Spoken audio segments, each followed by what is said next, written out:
Alrighty, guys. Welcome back to the Sleuth Intuition channel. Sorry I'm late. Just trying to kind of went down a little rabbit hole, but we'll talk about it.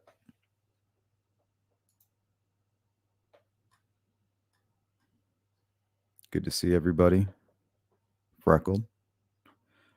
Horihito.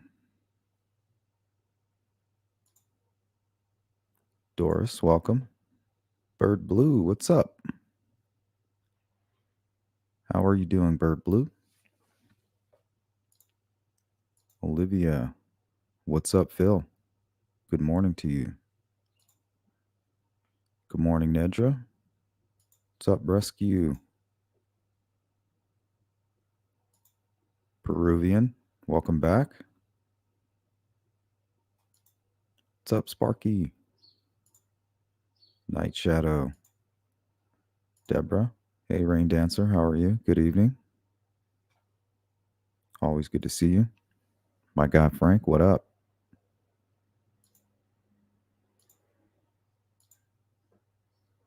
Sarcastic. Hola. ¿Cómo estás?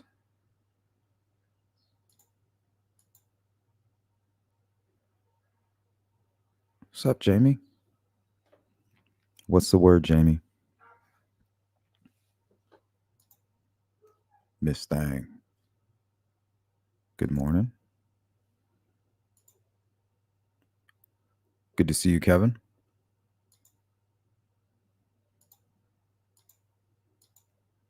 Thank you, Miss Thang.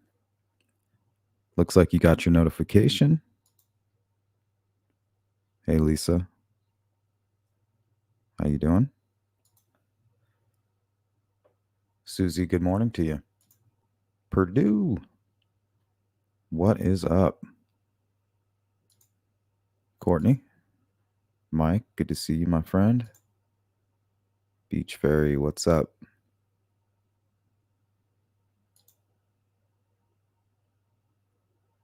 Looks like the crew is all here. True Crime Housewife. Speculation Station. Hello, my friend. Hey, Jill, how you doing? How's everything on your side of town? You hearing any rumors, any chatter, any talk amongst the locals?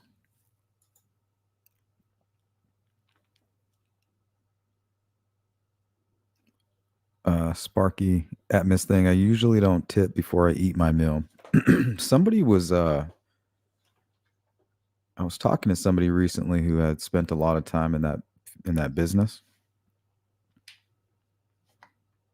And they said it's a good idea to do that. Leave a nice tip ahead of time. So instead of waiting for good service to give a good tip, give a good tip and get good service.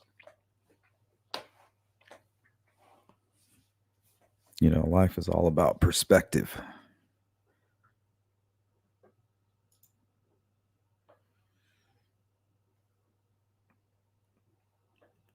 Freckled, we're not going to talk about any other content creators in here. We're not going to do that today. I don't want to hear anything about any other content creator unless it's a friend of my channel. Kristen, Steve, all those guys, Ruckus, Fig, Brad, Deb. But any of these other channels that are out here causing drama and trouble that can't equal trauma, think about it. Drama and trauma together is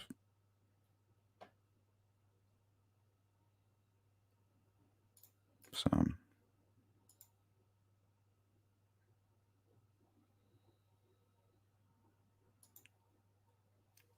I think we're going to make that a rule for this channel moving forward.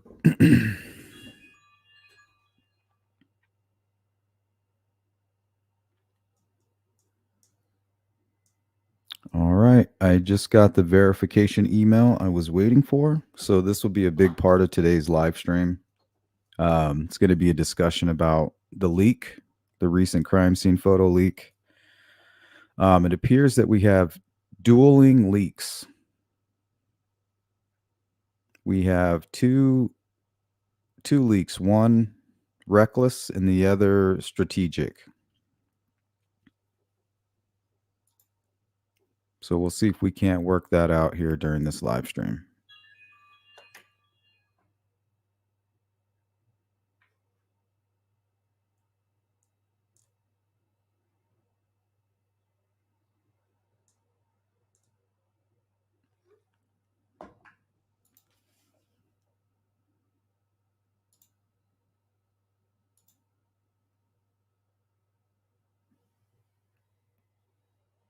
Yeah, Purdue, it was awful. But you guys can talk about that privately. We're not going to do that here.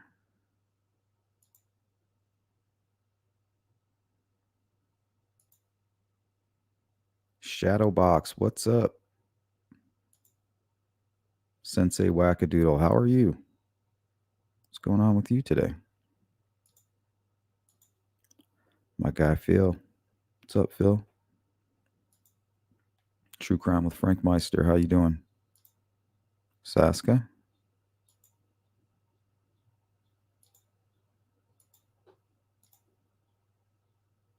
Thank you, Frank.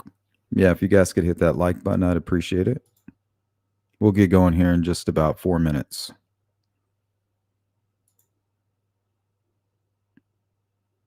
Thank you, Miss Thang. Yeah, if you guys want to email me, sleuthintuition@gmail.com.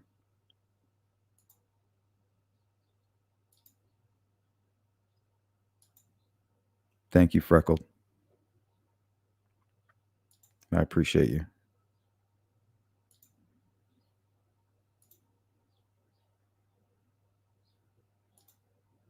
$63 clocks. Good morning to you. Yep. So all my mods, that will be a rule moving forward. We're going to keep these nasty channels out of our mouth. We're going to rise above the bullshit, and we're going to stay focused.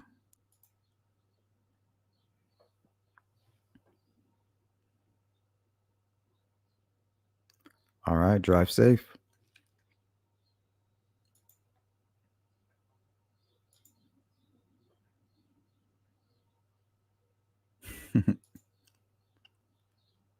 Yeah, I'm sorry to hear that also, Freckled.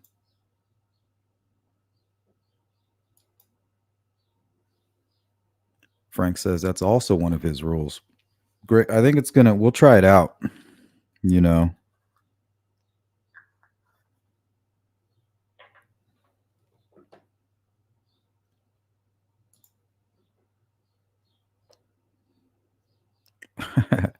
Oh, geez. Yeah, we got 2 leaks, guys. 2 leaks. We got one caused by the recklessness of Baldwin that only a few people have seen.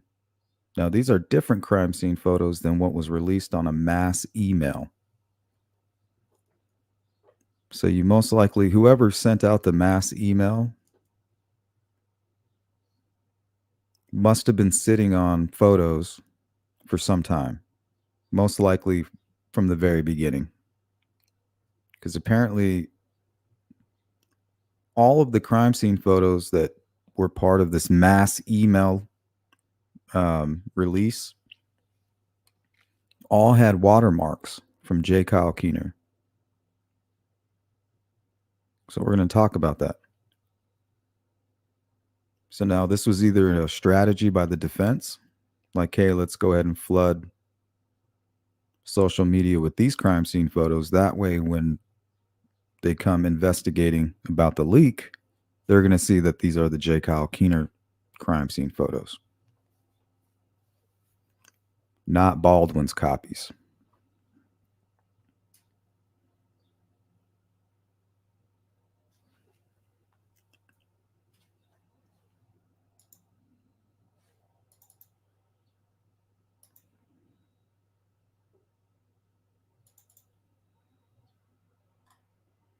Okay, here's a little clip from an article here. So I guess it would have worked If that's what happened, I'm not saying what that is what happened. What I think is most likely what happened is Baldwin's reckless behavior created this isolated leak. You know, there weren't a lot of people who were sharing them. It was just a small group of people who were connected in whatever way. So you're talking maybe 3 or 4 people. Well, once that information went out, whoever was holding on to these J. Kyle Keener leaks wanted all of the glory. You know, they were waiting to strategically release them so it could have more maximize the bang for the buck, right? Well, that window became very small once they understood that there was an actual leak of the crime scene photos now out there. So trying to jump in on that, you know, like, oh well, it's already leaked, so I guess I can leak mine. So whoever was part of this mass leak got the J. Kyle Keener photos. So they could be a little bit different than the actual crime scene photos. That's why you're getting arguments about were there horns, were there not horns.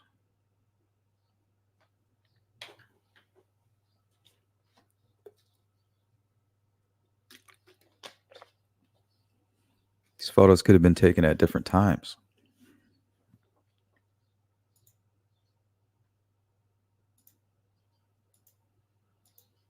Ooh, shout out to Julia. Here's your tip. I expect great service.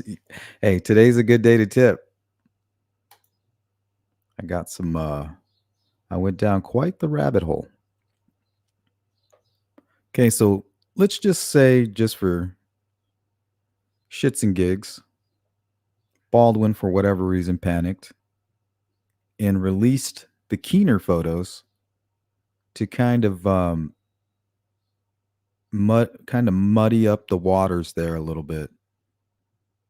Be a lot easier to hide his 4 leaked images to these 4 people in this small group and kind of dilute it with this huge mass leak. I don't think that's what happened, but if it is, that was all blown out of the water after this here. So let me read a part of this article. According to previous reports in an email from McClellan, defense attorney Andy Baldwin informed the judge and the Carroll County prosecutor on October 10th that his former employee had gone into his office sometime in August and taken pictures of sensitive crime scene evidence related to the murders of Abby Williams and Libby German. The former associate then forwarded this sensitive information to a fisherman who was employed at the Fort Wayne U.S. Air Force Base. This individual is accused of forwarding the information on further, where it was eventually made public online groups and content creators that followed the Delphi murder case. See, so it did muddy up the waters. I believe even at this point, they're not sure about that, but I believe that that is the case. We have dueling leaks.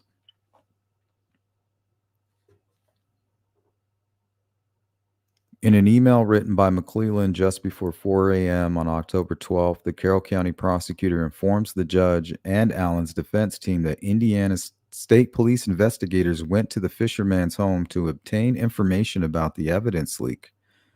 The fisherman reportedly refused to answer any of the police officers' questions and said he wanted an attorney. Not long after this encounter, the fisherman reportedly took his own life with a self-inflicted gunshot wound. Okay, now these photos, the actual crime scene photos, only a very few folks have actually seen.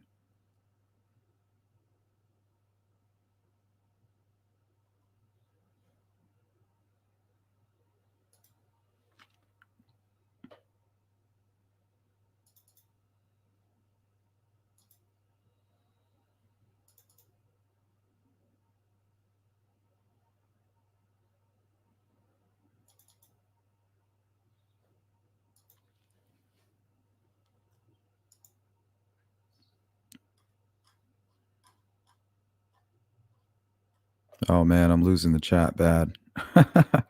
Sorry guys. Might have to turn on the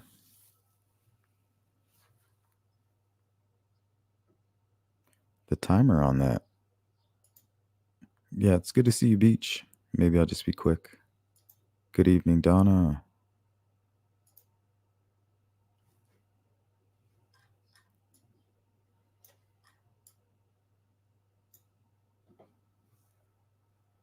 Okay, I want you guys to focus right there on the date and time. So once you read this, look at the date and the time at the bottom.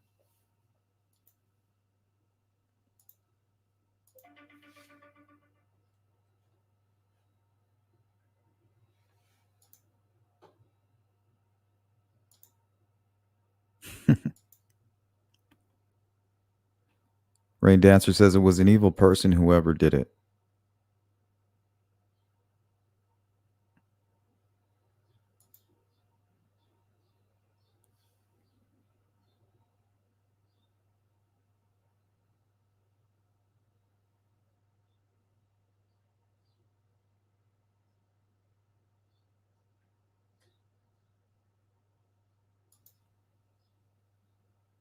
You got it, Deborah.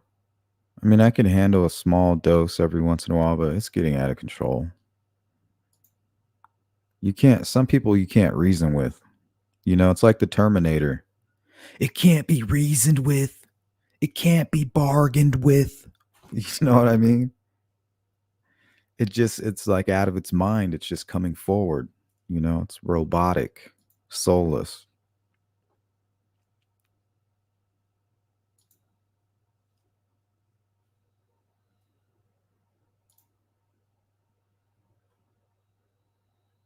Lisa says, but I have a question for those who have seen them. What's your question? I'm sure they're watching. Okay, so J. Kyle Keener says here, he's actually on the bridge at this point in time. The two missing young teen girls were hiking near the Monon High Bridge where the searchers looked for them near noon Tuesday. So he posts this at 10:14 a.m. February 14th, prior to when the girls were found. So here's the image that he snapped while he was out there. So these guys must have been searching back here. And this gentleman was recently mentioned on a podcast where they were interviewing Julie Melvin and Skip. Not sure why.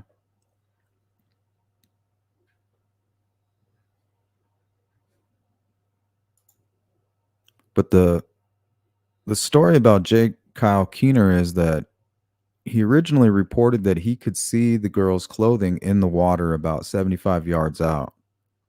So I wondered, okay, he's on the bridge. Does that mean that there was clothes here? But no, we now know that the clothing was right here.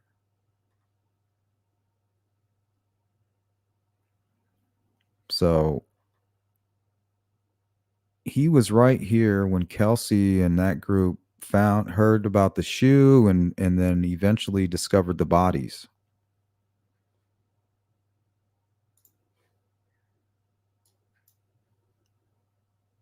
So maybe we can take a look at that real quick.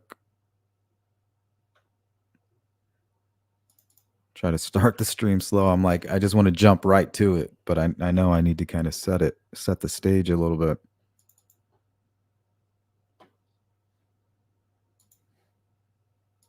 Okay, so this was an old article that I just collected by Katie Cox, posted February 15th.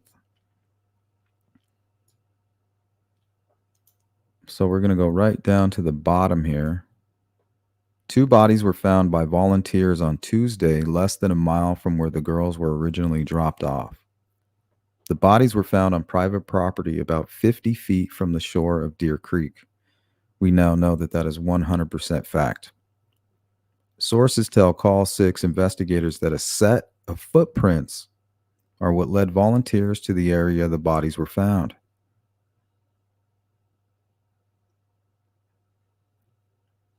Okay, so we do know that there are footprints there. Thank you, Leslie. Appreciate you. TD Tomahawk. The pictures were out before the defense even had the discovery. That's because there's two set of images. See, these folks think they're slick, but they're not. And they definitely underestimate us. And we're not even that smart. So what does that make them?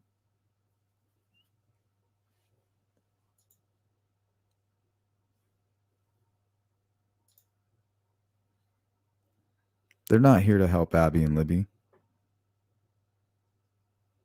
There was absolutely no reason to do that mass leak. It had nothing to do with the original leak. So you had Baldwin, who was negligent. You can't just leave that shit out on your table when you got somebody walking around.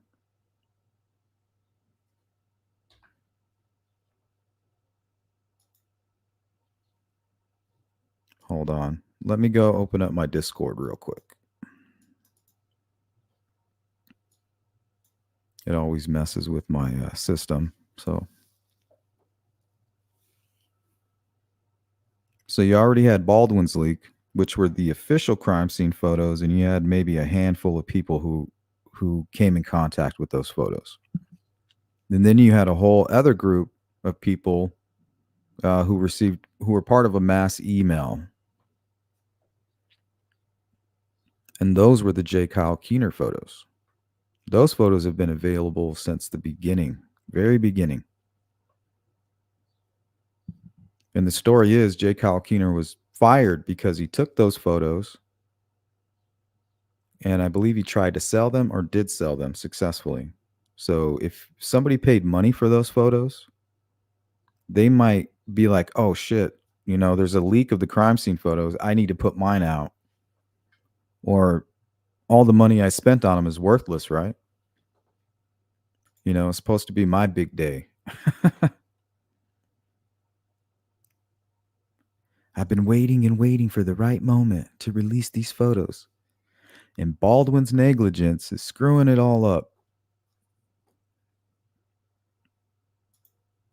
Thank you, 63 Clocks. Shout out to Julia, Leslie, and 63 Clocks. Thank you guys for holding it down like that.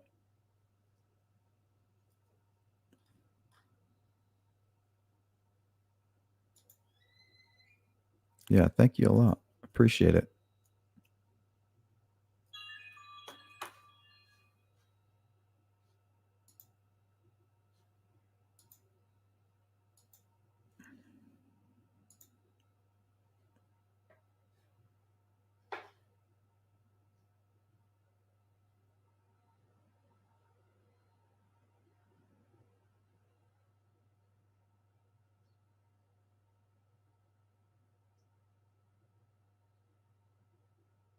Oh, okay.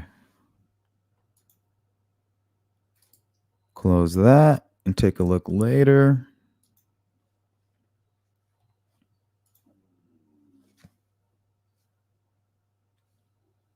Photos, underage, undressed victims of horrific crime treated so trivially, in my opinion, treating these girls without respect.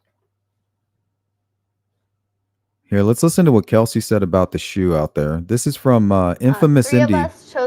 This is a great podcast. This is just about a 20-second clip, but I definitely would recommend going and checking it out. Infamous Indie, and he interviews Kelsey. So let me know if you guys can hear this. 3 of us.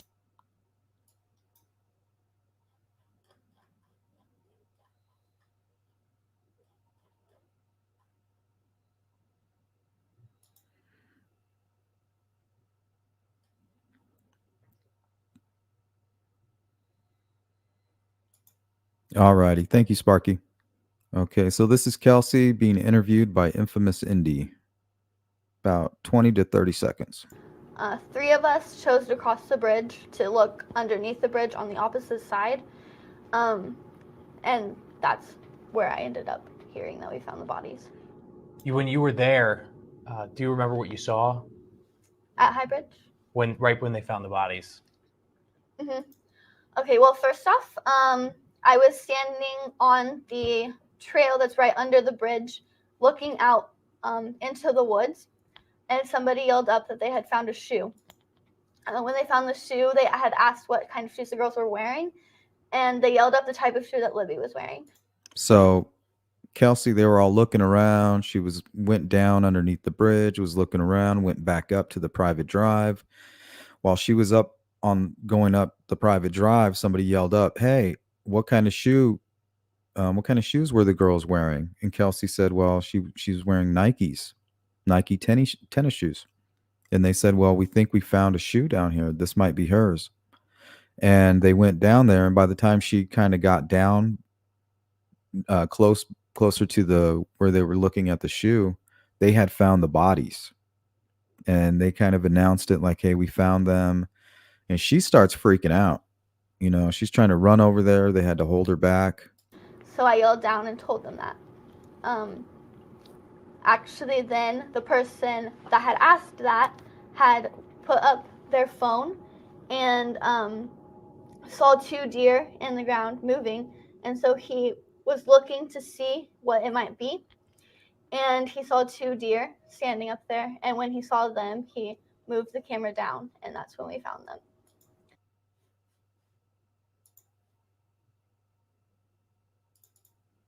Okay, now this next video, let me mute it. This is from Bill. He's the creator of Delphi Timeline.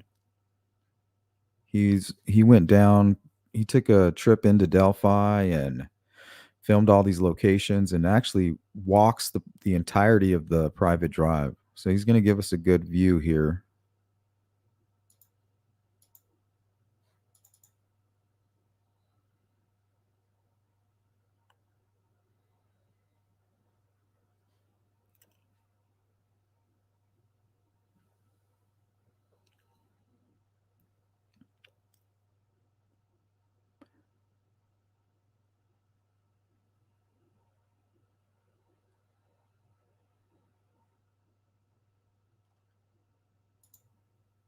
What's up, Redfoot? Sorry if I skipped your comments. You might need to redo them. I just wanted to make sure I'm all caught up here. Ultimate catastrophe ×2.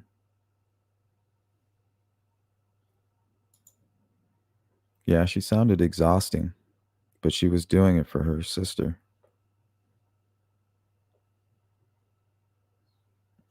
So Kelsey would have been right here. So she's kind of walking around here, looking around, what's going on, and then they would have hollered up to her. And she would have kind of turned and looked down at them. And that's when they would have been communicating from here to down by the water.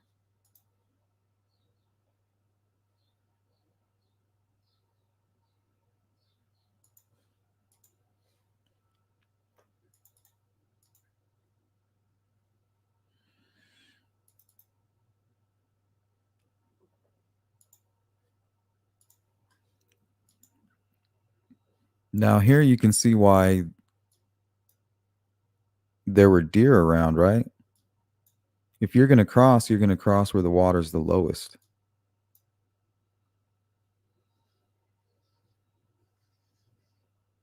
So this must be where they come through. There's somewhat of a natural bridge. Well, not here. There's a sandbar here, but right over here, there's somewhat of a natural bridge. Either that or these homeowners kind of built it up so they could go fishing right there.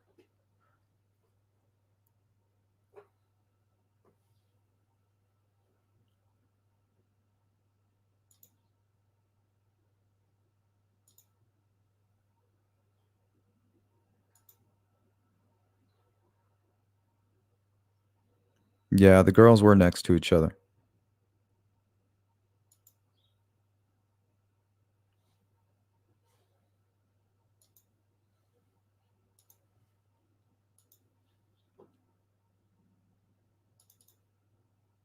All right, let's go back to Keener.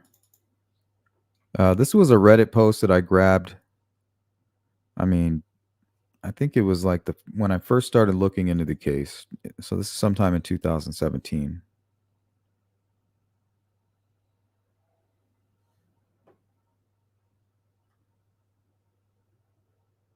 Right here, let's look at this one first. This one's interesting. Here's a comment here by Stupidize Me. J. Kyle Keener also put a photo of Libby and Abby's crime scene online. I believe within 24 hours of them being found. The photo showed a medical investigator at the scene and included a view of the crime scene just beyond him.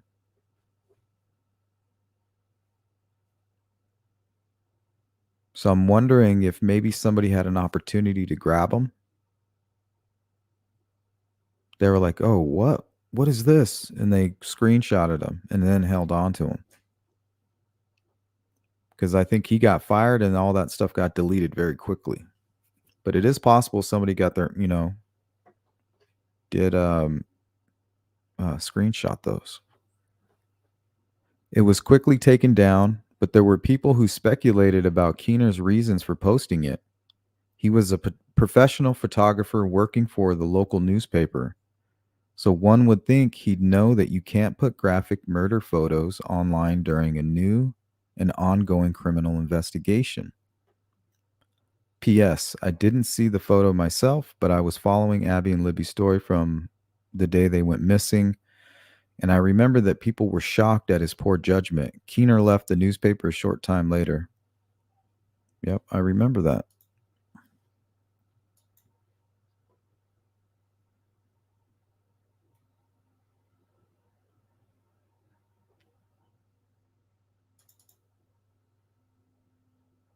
And here's some other photos from Keener to kind of give you an idea of how close he was when this all broke. So this is Tony Leggett, and he's most likely looking at where they came up or where Abby might have been pulled up. But here, this kind of looks like where maybe some deer would be laying. It's kind of what it looks like. But I don't know why they would be laying by the water. It'd be too cold.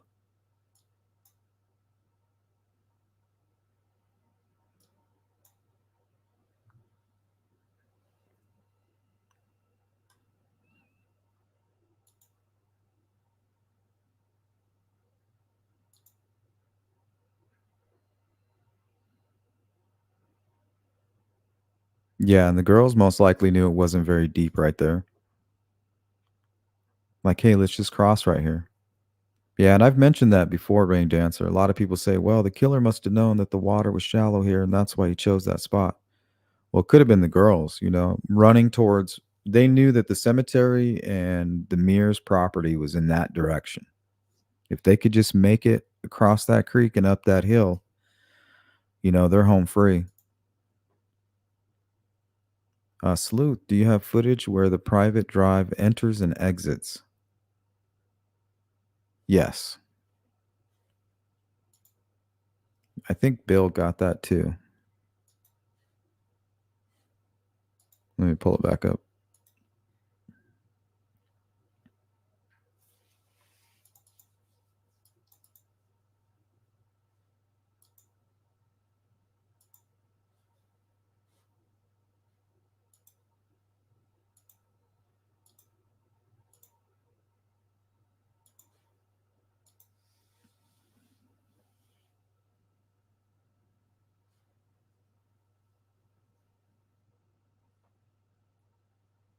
All right, let's listen to what he says here. Oh, actually, he doesn't. I talked to him after. But when he gets to the gate, he says there's no lock on the gate. It's just a chain that's wrapped around with no lock.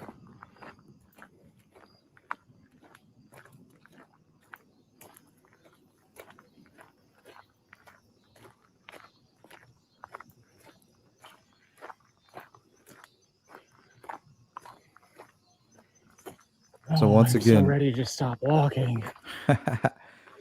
This is Bill, creator of the YouTube channel Delphi Timeline.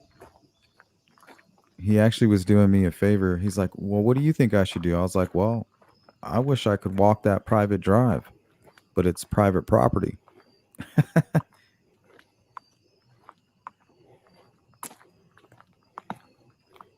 So here's the gate.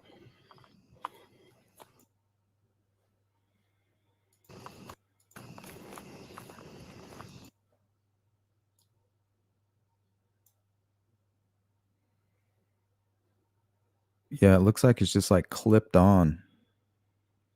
Almost like a dog chain.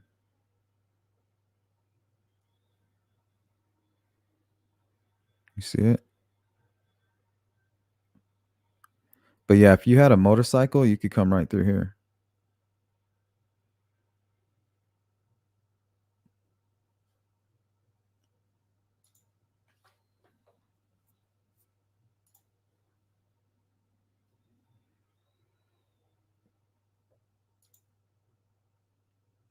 Kevin says, deer love hanging around where there are lots of people. That's always sounded like total BS to me. I mean, there's some deer, like in Colorado, there's deer that'll just walk up to you and hang around there. But there's not a lot of people that were back there. And there were deer feeders back there at one point, deer camps. People were hunting back there, deer, I believe with Ron Logan's permission. I'm sure the Webbers were doing hunting back there, fishing. So yeah, I definitely believe there were deer back there. I've seen video of deer crossing back there.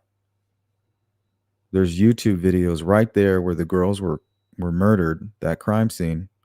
People that were down there have actual footage while viewing the crime scene of deer crossing right there.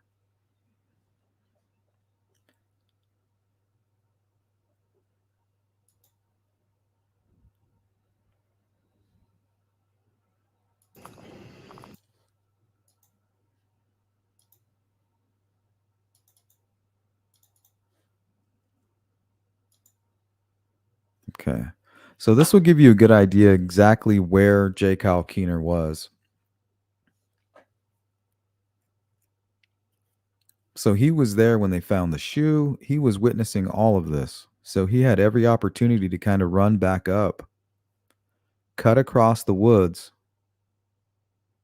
kind of watching where the investigators were kind of running to. Maybe you had some firefighters running through that back area where we've seen Randy Gravitt kind of take a left at the bridge, walk and start walking towards the cemetery. He could have gone back there or even come up through Ron Logan's property on that trail and got some really good photos because he has he's a professional photographer. You guys, the things you can do with the high powered lens are very impressive. He doesn't have to be that close. He could be outside of the perimeter and still get what looks like, something that's real close.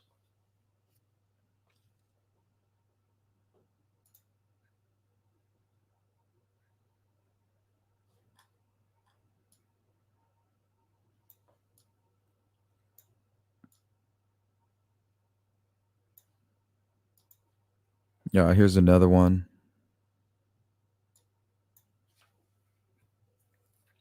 So now the crime scene is actually taped off right here. If you step like 3 feet to the left, there's a tree, and that's where the tape begins.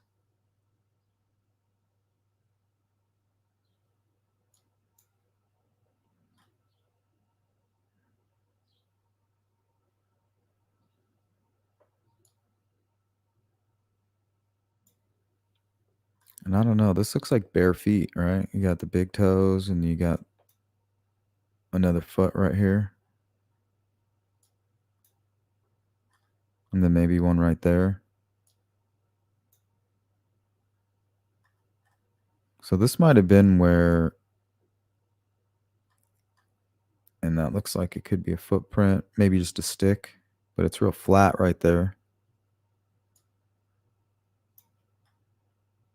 So you got Tony Leggett's definitely over here checking this area out. And J. Kyle Keener is right there. Now, from this angle, it appears that he's down off of the bridge and on the edge of he's on the other side of the creek. From this angle.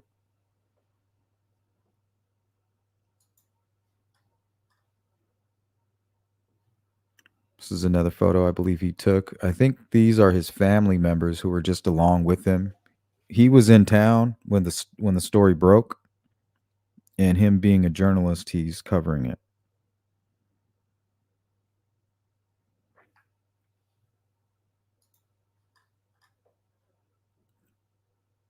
You got here a guy in a vest, one of the searchers. And this looks like those two boys that he snapped a photo of coming back this way. So maybe they didn't even go that far. There's another one he took of a searcher down below the bridge. Some of his family members, I believe, just kind of looking around.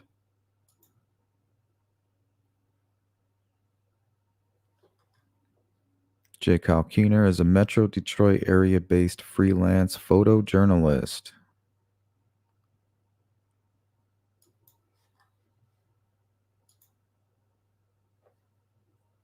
This is what he posts. This is a post he did to Twitter, I believe.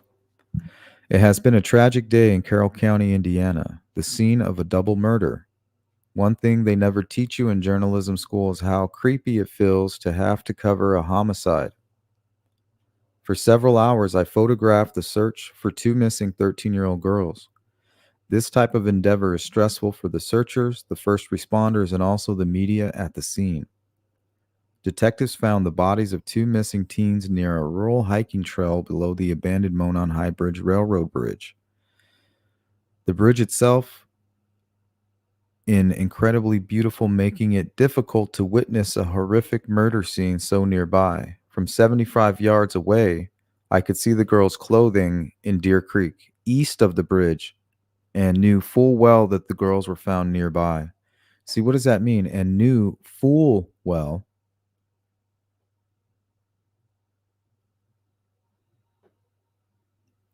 And knew full well that the girls were found nearby. He knew full well because he had documented it. To walk in a place that a murderer had walked only a handful of hours earlier is extremely upsetting. But as a journalist, it is part of the business that simply needs done to tell the news of our area. Photos by J. Kyle Keener, Pharaoh's Tribune, copyright 2017.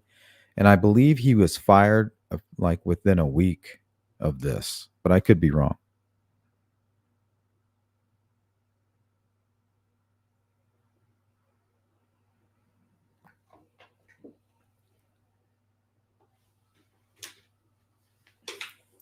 Hold on. Looks like my phone's about to die. Charge that up.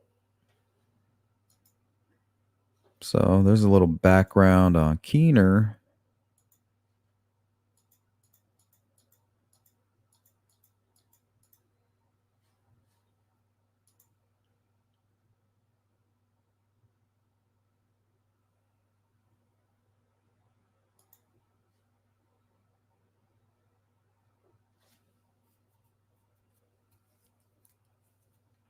And then you had these crime scene leaks. And I think a lot of people get confused about this because people had these photos for some time. I think even Gray Hughes said he had these photos.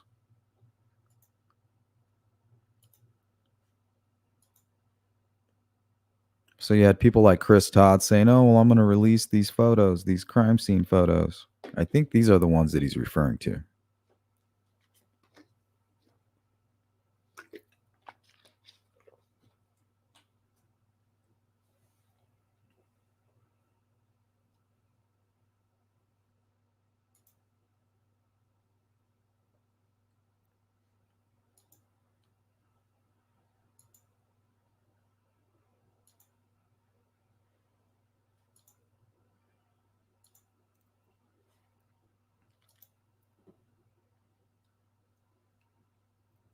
So this shadow here is much later in the day.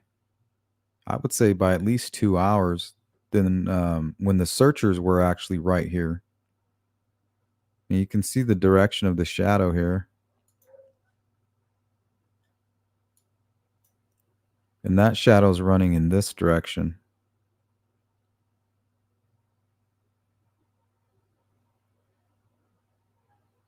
see here, this is much earlier. This must be like right around, I don't know, between 12 and 2 maybe.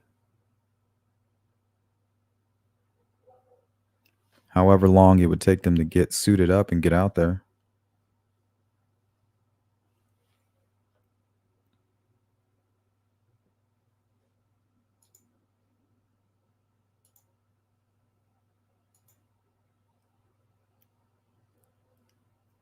Hey, Cindy, getting ready for work, listening. Have a great week. Thank you, Cindy. Have a great day. Don't let anybody get you down.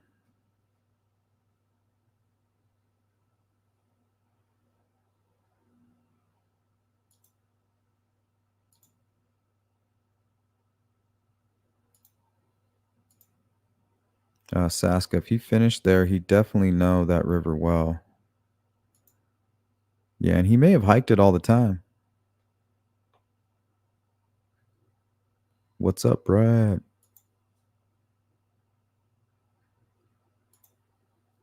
Jim says there are a lot of deer up in that area. Yeah, and honestly, it would be smart for the deer to kind of stay close right there by all those people. You know, all these ranchers, all this food everywhere. They probably even have deer feeders out there all over the place.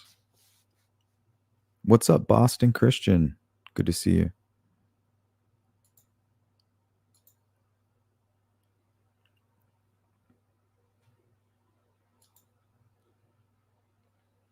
Charlotte says, I don't adhere to the Odinist perspective at all anymore. Why not?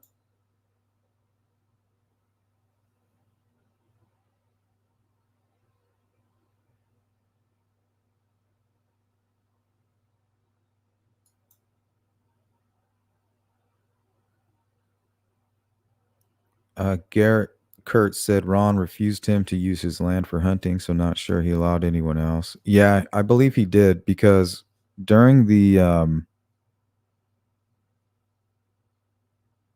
I guess, the discussion phase that was documented by Julie Melvin when they were talking with Shakespeare and some of Ron Logan's friends, he let his friend go hunting there. So I believe he did let some folks.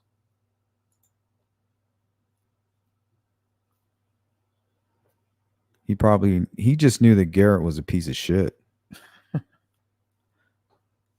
I don't want you with a gun or a bow anywhere near me or my property.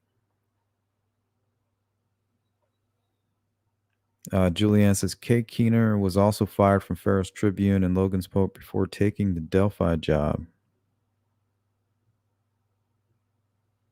Well, all of those photos don't belong to Kyle Keener. They belong to the Tribune. So he had to have been employed with them after the murders.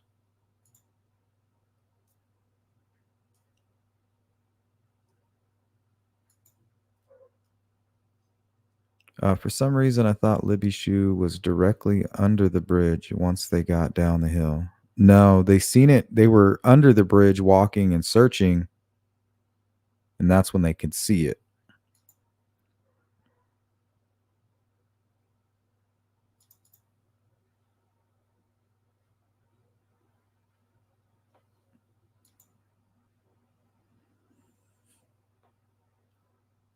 Like a lot of framing it to whatever you want without the full picture.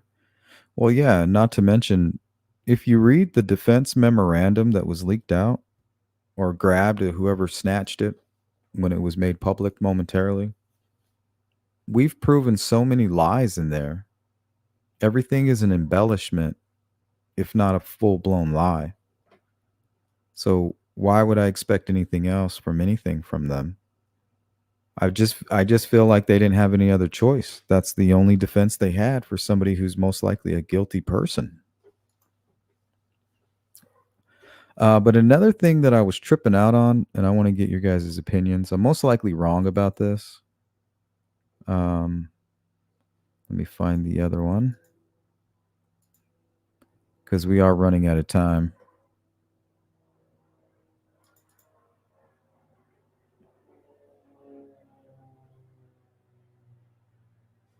What the heck?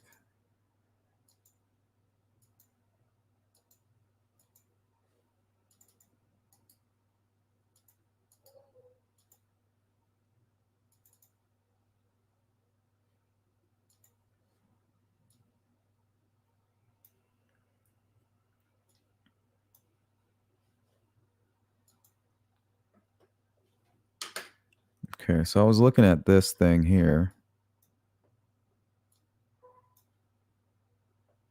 And I just kind of spun it around.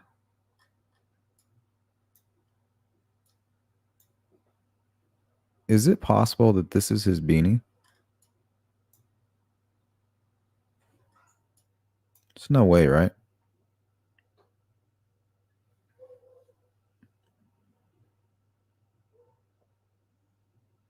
I only said that because I could kind of see these lines. And it looks kind of folded right here. Like the bill kind of flipped up.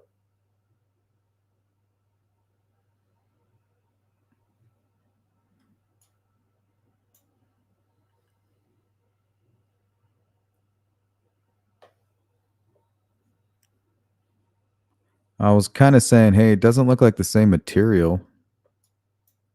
But I feel like the saturation on this is turned way up.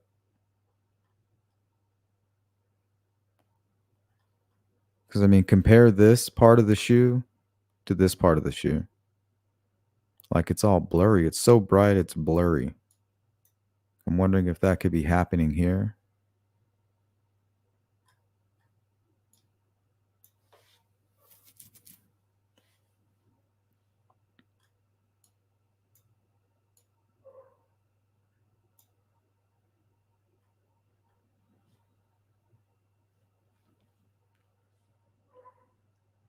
I don't know.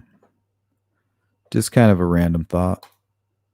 DD, I think he used the deer reference because Kelsey was there, not wanting to say two bodies in front of her. Yeah, I have considered that as well.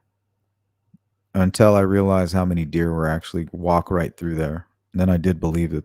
And if deer were walking through there and they saw two bodies, they would stop. You know, they would stop and kind of investigate a little bit. What's up, GP?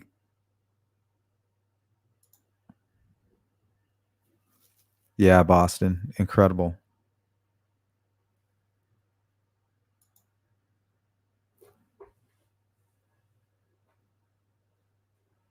So I just wanted to get your opinion.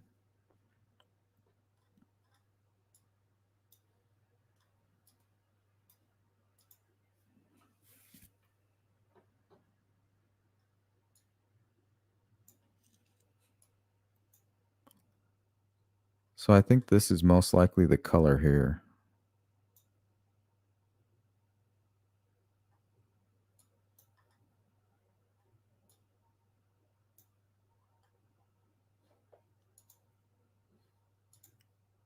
Not too sure. Not going to spend too much time on that.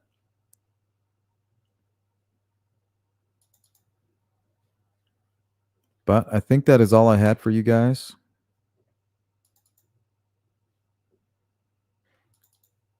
But tomorrow, for True Crime in the Morning, we are going to be covering the Matrice Richardson case. This one has definitely caught my attention. And I've been working on it all morning, so we're going to have tons of stuff to go over.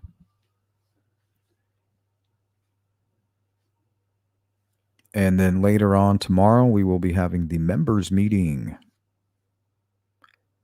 So if you guys want to do any venting or hanging out, we're just going to play it by ear, really. If there's any cases you guys want to go over in the members meeting, we'll pull them up and we'll take a look together.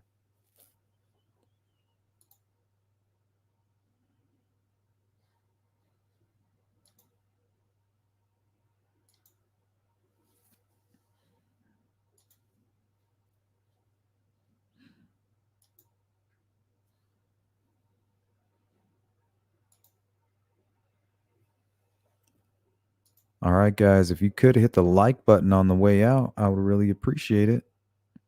We're going to hang out another 5 minutes. The Spiritual Genie, what's up? Thank you. Yeah, hit that like button. If you're part of the replay crew, let me know what you think. Drop a comment. We'll get back to you. If you're watching now and you're not subscribed, shame, shame, shame. Need to hit that subscribe button and the bell icon and consider becoming a member. We're going to hang out tomorrow, 6 p.m. Eastern Standard Time, if you want to check it out. Thank you, Beach Fairy. If you want to email me, sleuthintuition@gmail.com.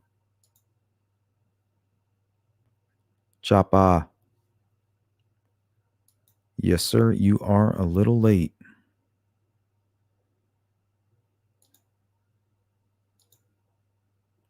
Sleuth, have you ever reached out to Keener himself? Yes, I have.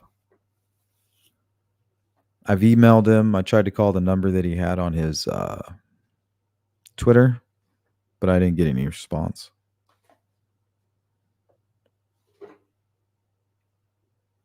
Last I seen of him, he posted a video on YouTube, and it was him just like hanging out, kind of like off the grid. He was feeding some chickens and shit. So he might be laying low. He looked retired almost.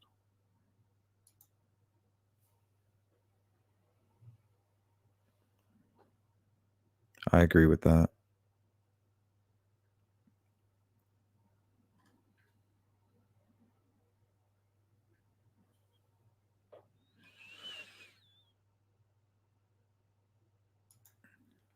Charlotte says there are too many questions because we refuse to see the obvious. Richard Allen is bridge guy and a dangerous manipulative psychopath. Yeah, I'm beginning to see it much clearer now. Before I just said, hey, well, the guy was there and he kind of looks like bridge guy, and they got this powerful evidence with the unspent bullet. You know, I wasn't like, oh, he's the killer. I was like, no, he needs to go to trial. Like a jury needs to really look at this, what's going on with this guy.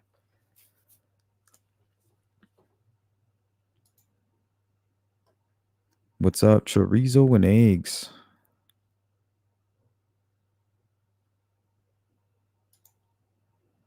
JW, if it was Richard Allen, I would have fired those lawyers for such a cockamamie defense. It's insanity to accuse law enforcement just about everyone. I mean, I wouldn't go, I don't trust law enforcement, but I really don't trust anybody. But the truth is, Gold didn't fire see, these conspiracy nuts think that Gold fired Baldwin and Rosie because they were onto something. We got to get them off the case. No, they quit, and they didn't even give an opportunity for due process. If they gave a shit about Richard Allen, they would have done it professionally. They would have waited until they were with Richard Allen. Everything was being documented properly, officially. And then they would have said, hey, we're out of here. We're withdrawing. Not because we can't defend our client, but because you're breaking the rules or you're doing this and that. Then it would have been due process. But everybody's blaming Goal like she prevented the due process. But the second they made it clear that they no longer want to represent Richard Allen after doing what they did, remember, a man lost his life because of all of this. And they didn't want to face that because they would rather not face that than show their client the respect that he needs as a potentially innocent man. But because people are so blinded by their own ego, they refuse to see that. Goal, she's taking all the heat right now, but she's doing what I believe is the right thing, what she has to do, not what she wanted to do. She's like, okay, this is the hard part of my job. You knuckleheads are causing all kinds of bullshit, and you could care less about Richard Allen. So everybody that's like, oh, Richard Allen, he's not having it, his rights are being violated. No, he's being trampled on by his own defense team.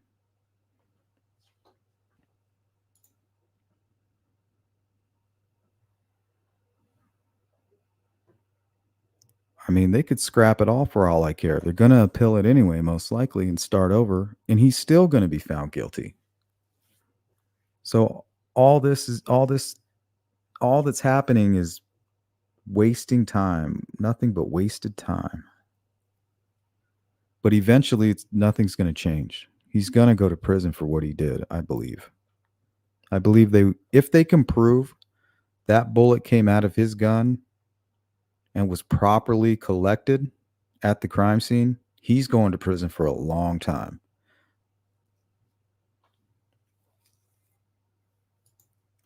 Metal Mama Michelle. I agree with you, Sleuth. Thanks. You don't have to, though. But that's just the way I see it. Thank you, 63 Clocks.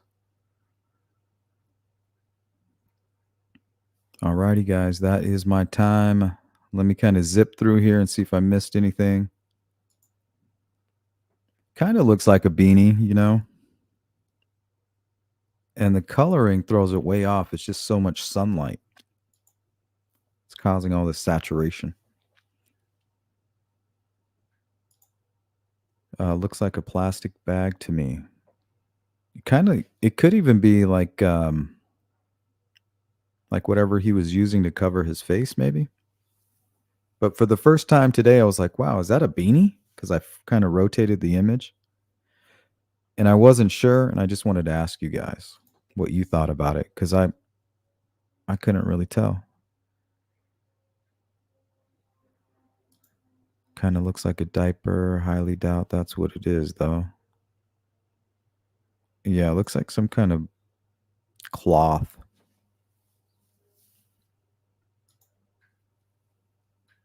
Yeah, Deborah Light does odd things with wool and fabric. I agree with that.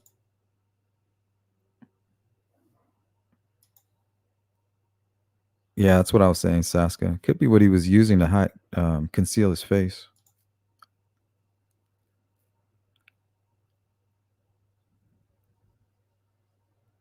Yeah, maybe. That's what I was thinking. I wonder if that's where they got some hair from.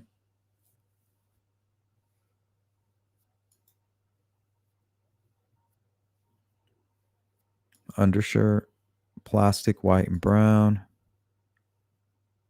Do you think those clothes were planted there? No, I believe that he forced them to disrobe on the same side that they came down from.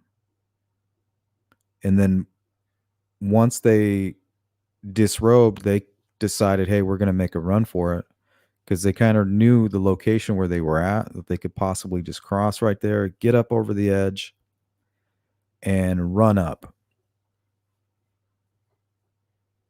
So I don't know if one of the girls was actually hurt right there, and that could explain what was going on with the clothing and all of that. But yeah, I believe it started on that side. They ran for it. One of the girls was attacked first, left right there. The chase continued, and then where the crime scene ended up is where he ended up bringing the other victim, I think. That's how one man could have done it.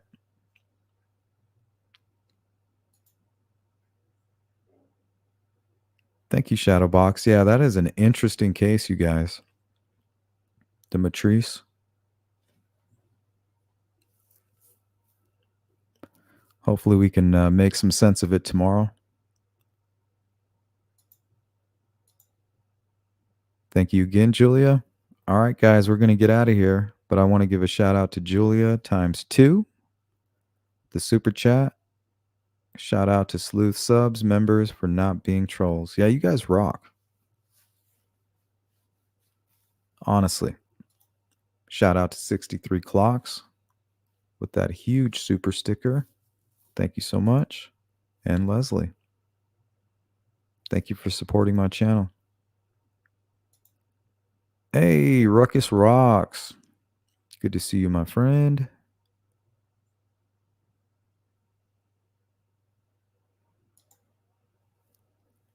Frank, oh shit, Mr. Clean in the house. You gonna take that, Ruckus? Enough's enough, Frank. Enough's enough. Hey, Bogey.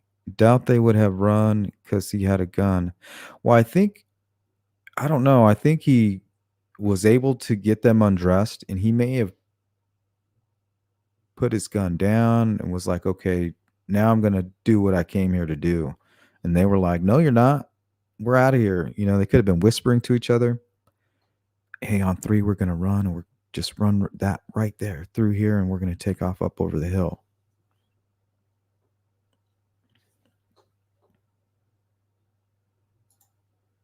But it was pretty muddy, so for all we know, the killer could have slipped or something, you know? And then they were like, "Run!"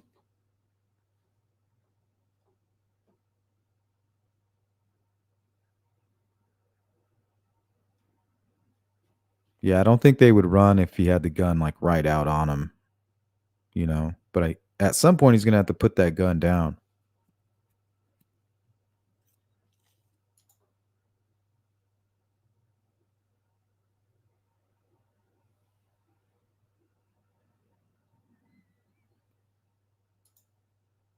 Yeah, good to see you, Bogey. Alright, guys, I'm gonna get out of here. I appreciate everybody that hung out. Shout out to all my subscribers, and an extra big shout out to my members and all of you who support my channel and hang out here and continue to be respectful and to show respect to the families of these victims. And I just really appreciate the atmosphere that we're able to create here. And all credit goes to you guys. So shout out to all of you. Thank you so much. And on that note, guys, I am out of here. Peace.